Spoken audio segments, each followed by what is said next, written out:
Hi there, Prairie Plant Girl here. Today I'm going to be up-potting my petunias. Not so much because they need it. I mean, the ones that were planted earlier on this side here, the shockwaves, they could stand to move up, but they don't need to be yet. These definitely don't need to be yet.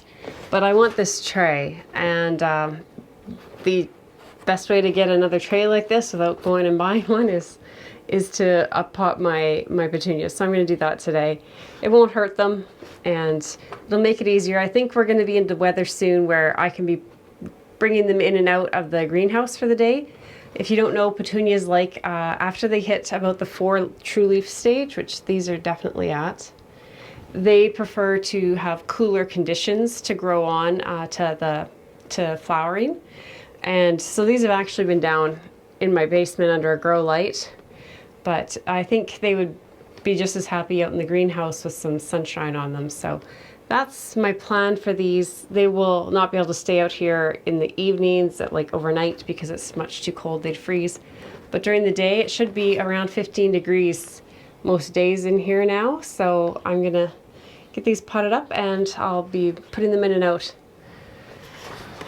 So I plan to pot them up into these trays. These are actually trays that you often will get petunias or other bedding plants in.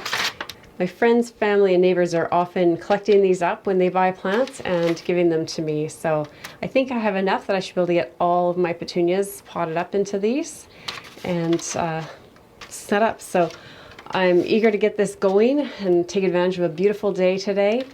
And I thought I'd bring you along to see what I'm doing. It's not a terribly difficult process, but if you've never done it before, you might find it interesting. So the things I'm going to be using are obviously these trays. I have some potting soil here.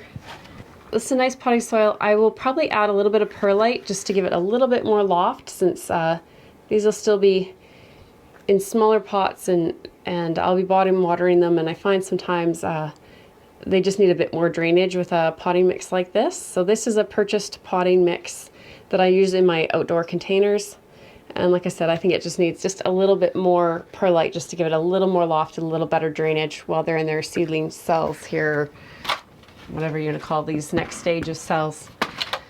So I have a scoop to scoop it out if I decide I want that. And tags, these are very important because a lot of years I get stingy with the tags and I don't mark all my trays.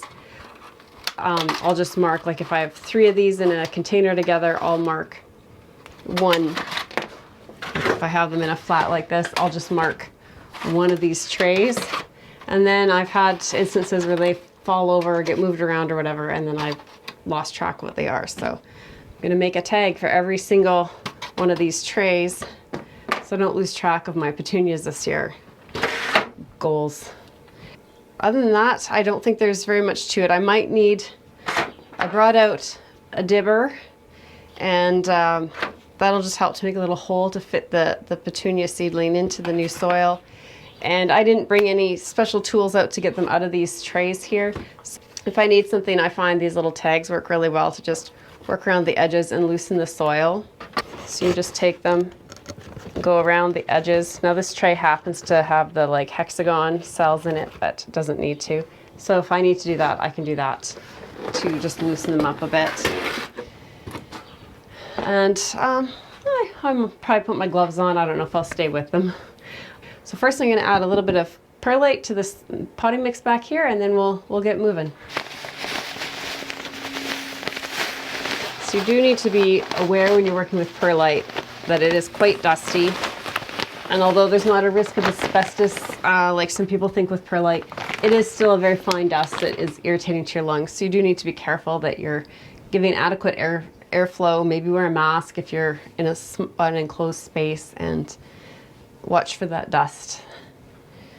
So let's see what this looks like with this amount in here.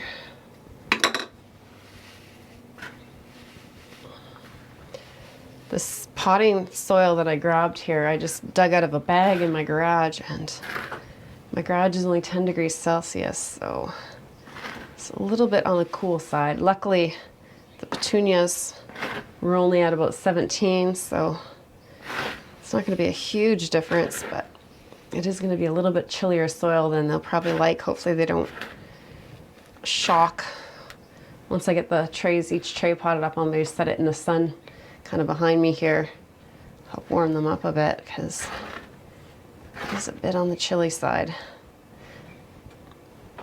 Like I promised myself, I should make some tags. What's the first ones we're going to be working with here is Shockwave Pink Vein, and I have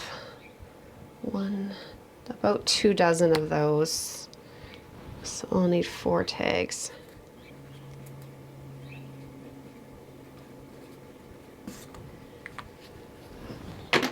Alright, those gloves on I talked about. I got my tags going here. Like I said, there's nothing too in-depth about this. I don't think I'll have enough soil here, but I just filled what would fit in this container to bring out to the greenhouse instead of dragging the whole big bag because it'll freeze out here. And I'll do what I can, and then I'll have to just get more later, but fill my tray, give it a little thump. You see how much that soil mix settled in there. So I'll just top it back up.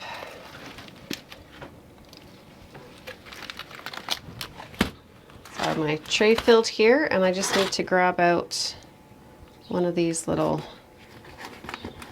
petunias.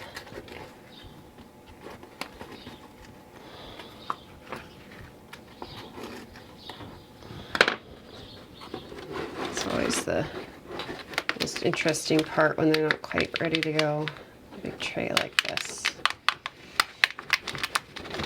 You can see, hopefully you can see all the roots coming out of most of these. Of course, this one that I grabbed doesn't have quite as robust of a system on it. Okay, so we'll just pop a little hole, try and get most of the roots down there, but they'll figure it out. Broke a leaf off. And there, just popping them in like that. So let's do another one.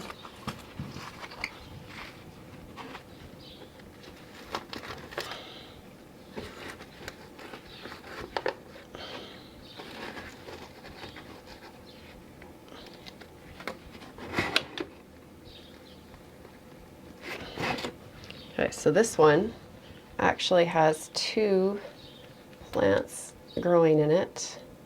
So I'm going to try and just tease them apart. And it's okay, you're going to rip some roots doing this. It's not the end of the world. So there, now I have two plants there. So you could just cut one out and just keep the one, just cut the one at the soil surface, or you can do what I just did. So most of these had been thinned down to 1 per space, but sometimes I miss one. So get these holes ready here.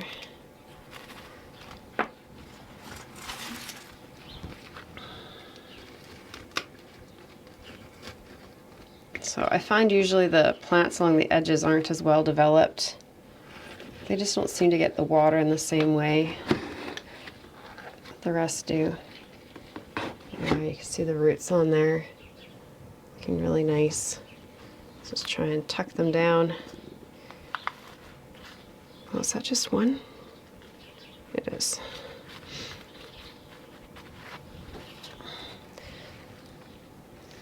So that's all I'm going to be doing, is just going through, trying to dig them out as carefully as I can, handling them as much as possible by the leaves so I'm not wrecking the stems. Get what I can of the roots. I will lose some, but that's okay. They'll grow back. And just popping them in their cells.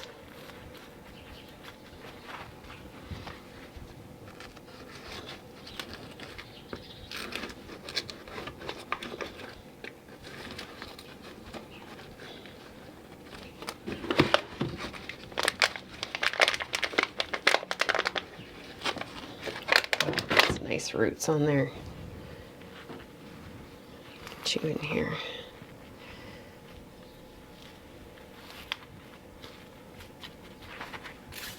No label. One done. So I'm going to just keep on filling these up and doing the exact same thing over and over again. So you don't need to watch that. I'll bring you back in the end and show you how many trays I got and how they're looking.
Okay, that's the last one. Probably doesn't look like much from your angle, but this is the multiflora mix. These are seeds I just picked up at a local store, and I sowed these about 2 weeks, I think, a week for sure, later than the shockwave petunias that I started with. So that's why they're so far behind, and I've divided them up. A few of them had multiple flowers in them, so I divided some of them up. So I have one extra tray than I was planning for, but that's okay. I wound up with, let's see, 78 cells of petunias, and I'm really happy with that. That'll be really nice to have that many petunias to work with when the weather warms up and I can get things planted out. I have just this tray here. I've just been soaking them in some water just to bottom water them and get the soil nice and moist, and let those roots, encourage those roots to grow down into these new larger cells. And like I said, I'm going to let them hang out here during the day when the sun is shining and it's nice and warm inside the greenhouse here. It's not getting too hot for the petunias right now. Like I said, petunias like to be around 15 degrees Celsius when they're from the 4-leaf stage up to budding. So this should be just perfect. And I will take them back in the house at night because it will be getting down below freezing even inside the greenhouse at night for the next little while, and I don't want to freeze them.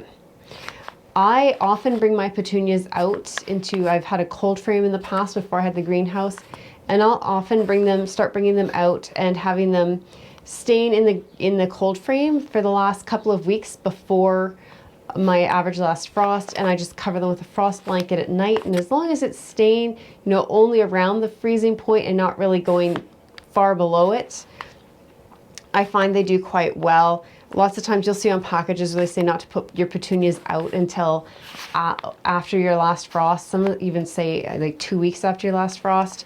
But I find if you harden your petunias off well and grow them, where they're used to having cooler temperatures, they usually do well. So I usually put mine out a week before my average last frost to the week of my average last frost. I'll put them out in my yard. Now again, if I'm going to have a hard frost, then I would take them in or cover them up. And I know it's a risk I'm taking that I could lose them to frost doing that, but I've had good success with it so far, and we have a very short season. So the more I can get out and going that little bit sooner, the happier I am. So hopefully you've enjoyed this video and seen how to pot up your petunias and how to divide them if you have multiples in a cell, and just hear about what I'm doing with my petunias and how I grow them. If you're growing petunias and you're panicked because they look really tiny like this, don't worry. These are like, I think a month into their lives here. Petunias grow slow. Once they start to take off, they do develop a lot faster. Like these here that have several sets of true leaves, they're going to start to take off here, especially now that they have that larger root space. These will probably, I expect, to sit for at least a couple more weeks, not looking a whole lot different than they do now. And then once they start to get that like 6 to 8 sets of true leaves, that's when they start to really just take off and grow nicely for me. So thanks for watching, and we'll see you next time. Bye.